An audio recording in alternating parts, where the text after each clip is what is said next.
조갑제TV 시청자 여러분 안녕하십니까. 2026년 2월 18일 오후 2시입니다. 내일 지규현 재판장은 윤석열 피고인에게 내란 우두머리 죄를 적용해가지고 무기징역 아니면 사형을 선고할 가능성이 높습니다.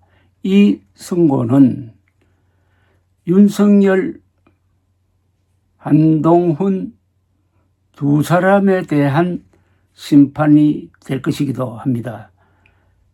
윤석열 노선은 틀렸다, 한동훈 노선은 옳았다 하는 판단이 그 안에 들어갈 것으로 보입니다. 따라서 내일 재판은 윤석열 노선을 쫓고 있는 장동혁 거구파 그리고 국힘당에 대한 심판이 될 것입니다. 좀 극적으로 표현을 하면은 장동혁이 지휘하는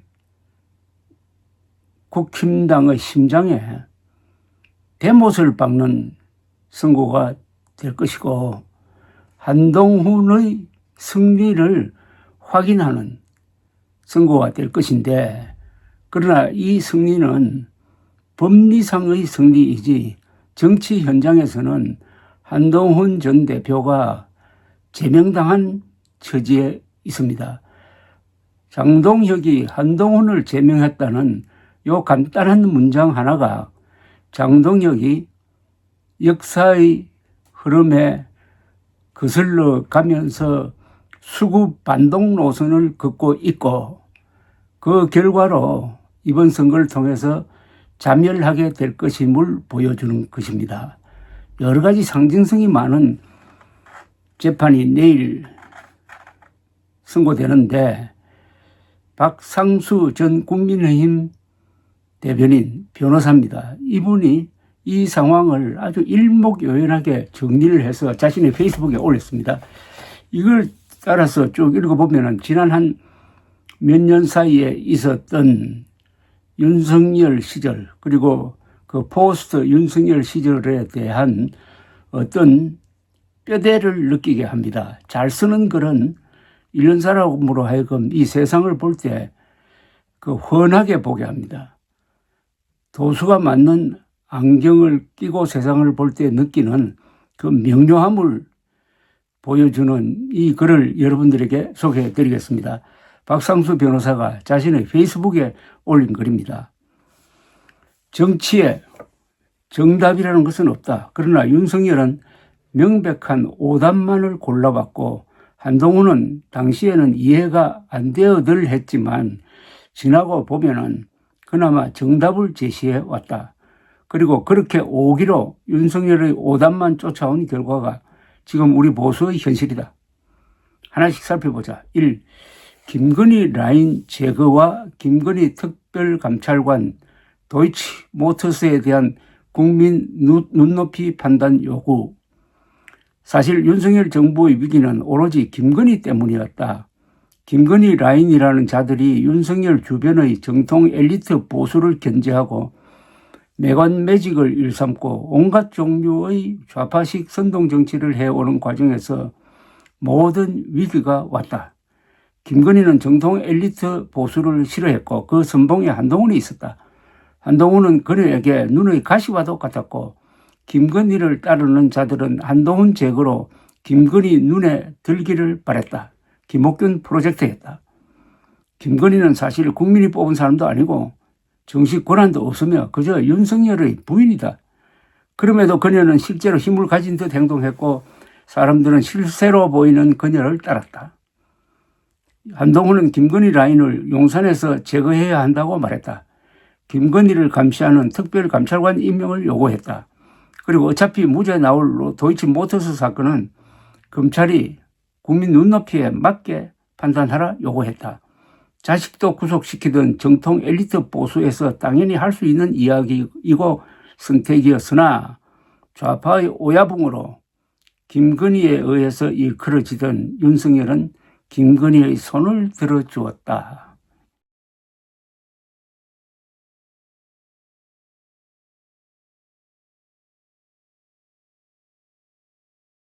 2. 질서 있는 퇴진.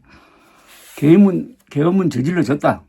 계엄은 위협이고 이 정도 선진국에서 계엄으로 권력을 독점하고 장악하는 것은 불가능한 일이다. 계엄을 해서도 안 됐지만은 저지른 이상 책임을 져야 했다. 보수가 죽지 않고 이재명의 대통령 행을 막으며 계엄에 책임을 지고 정권을 재창출해야 했다. 윤석열이 하야를 하고 헌법재판소가 합헌으로 인정한 고위 당정으로 질서를 유지하며 차분히 대선을 준비해 대선을 승리하는 방법이 있었다. 87년 6.29 선언 이후 노태우가 당선된 사례도 있었다. 계엄을 안 하는 것이 정답이었고 저질러졌다면 이 정도 책임은 져야 하지만 윤석열은 이걸 거부하고 경고성 계엄, 계몽령이란 말도 안 되는 소리를 하며 보수의 변방에서 사라져가던 부정선거를 꺼내들며 선동을 했다. 그리고 자신은 헌법재판소 결정에 올인하는 도박을 선택했고 8대 0으로 깨졌다. 윤석열은 전두환보다 나쁜 선택을 했다. 3. 반계엄 찬 탄핵 중도 후보로 대선 승부. 탄핵이 됐어도 보수에는 반계엄 찬 탄핵 정치인들이 있었다. 즉 계엄에 반대하고 탄핵에 찬성한 정치인들이 있었다는 겁니다. 한동훈으로 대표되는. 그들 중 누구든 전면에 내세워 전 국민 비호감이 높은 이재명과 단판 승부를 해야 했다. 한동훈을 내세웠다면 본선에서 호각의 승부가 가능했다. 그러나 친윤 일당들은 내란 주요 임무 종사로 징역 23년형을 받는 한덕수를 의도적으로 띄우기 시작했다. 한덕수 캠프에 당직도 있는 자가 선거를 띄웠다. 한덕수 캠프에 들어가서 뛴 사람 중에서는 국힘당 당직자도 있었다는 이야기입니다. 급기야 당이 선출한 대선 후보를 징역 23년 한덕수로 교체하기 위해 새벽 쿠데타를 일으켰다가 한동훈의 반대로 무산되었다. 그렇게 우여곡절 끝에 대선 후보가 된 김문수는 그래도 선전하고 한동훈은 김문수 이름이 새겨진 옷을 입으며 선거운동까지 한 끝에 41% 득표율로 패배했다.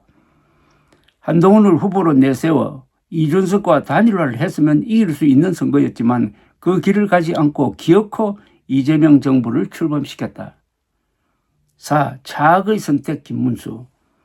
김문수 후보는 정통 엘리트 보수의 계보에 있는 인물이다. 그는 서울대 경제학과를 나왔고 노동운동의 전설이었으며 YS에 의해 보수 정치인이 되었다. 그는 친윤의 황당한 새벽 후보 교체 시기 한동훈의 도움을 받은 것의 고마움을 알고 있었다. 한동훈이 함께 가야 보수가 재건된다는 것도 알고 있었다.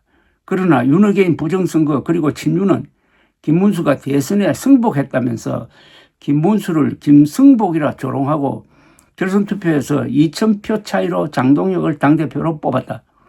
장동혁은 이후 정체를 알 수 없는 갈짓자 행보만 하며 한동훈 숙청에만 열을 올린다. 5. 분열된 보수, 해결 능력이 없는 장동혁. 윤석열의 계엄으로 보수는 최대 40%대로 밀려난 상황이다. 이 상황에서 보수는 총단결하고 중도로 일부 확장해야 겨우 민주당을 이길 수 있는데 장동혁의 갈짓자 행보 덕분에 그나마 그 40%대의 보수도 4분 5열되었다. 가장 오른쪽에는 무려 4개 정당이 존재하며 장동혁을 압박하지만은 이들의 지지율은 다 합쳐도 3%를 넘지 못할 것이다. 이준석의 개혁신당도 여전히 분열되어 있다. 여기에 한동훈을 제명시키고 배현진을 중징계함으로써 한동훈으로 대표되는 중도 보수도 당의 지지세에서 빼내버렸다. 외곽의 보수 5개 정당, 제명된 한동훈, 오세훈과 유승민의 이탈로 최대 40%대 보수세 중 절반 정도만이 장동혁 일당이 이끄는 국민의힘을 지지한다. 장동혁이 반토막을 내버렸다는 겁니다. 그것도 선거 앞두고. 그 와중에 내일 윤석열에게 중경이 선고되면 전한길 무리로 대표되는 윤핵인 부정선거 집단이 장동혁 책임론을 거세게 들고 나올 것이다. 장동혁은 그 시점에 맞춰 당명 변경으로 화제 전환을 시도하겠지만 이미 한동훈 제명이란 카드를 태워버린 장동혁의 손에 쥔 카드로는 윤석열 중경선거의 폭풍을 막을 수 없을 것이다. 결국 장동혁은 당장의 대표 자리를 지키기 위해 윤석열 중용에 대해 아무런 입장도 내놓지 못할 것이고, 그렇다고 그것이 전환길 무리에게 만족스러운 반응이 되지도 못할 것이다. 애초 자신의 사상도 없이 그저 한동훈에 대한 감정적 반감만에 기대어 만들고 유지한 체제이기에 한동훈 제명 카드를 써버리고 더 보여줄 게 없어진 장동혁이 보여줄 수 있는 것은 없다. 결국 모두를 잃은 장동혁 일당은 장동혁 스타 만들기, 장동혁 띄우기로 이 상황을 돌파해 보려 하겠지만은 장동혁은 스타성이 없다. 아무리 당력을 총동원해 띄우려 해봐도 뜨지 않을 것이고, 그 후보들은 장동혁이 애써 바꾼 당명과 당색을 쓰지 않고 무소속처럼 흰옷 입고 뛰면서 당이 아는 사람을 봐달라고 인물론을 호소하며 선거를 뛰게 될 것이다. 결국 시간은 흐르고 결국 성적표를 받는 시간은 온다. 김건희 하나를 정리하지 못한 그 성적표를 우리는 내일 받아들 것이고 한덕수와 장동혁을 선택한 그 성적표를 6월 지방선거에서 받아들 것이다. 장동혁이 살 방법은 없다. 이게 결론이네요. 장동혁이 살 방법은 없다. 왜냐? 역사의 결정적 순간에서 오답만 낸 윤석열 편에 섰기 때문이고, 정답을 낸 한동훈을 제명한 저주를 받을 수밖에 없다는 이야기입니다. 감사합니다.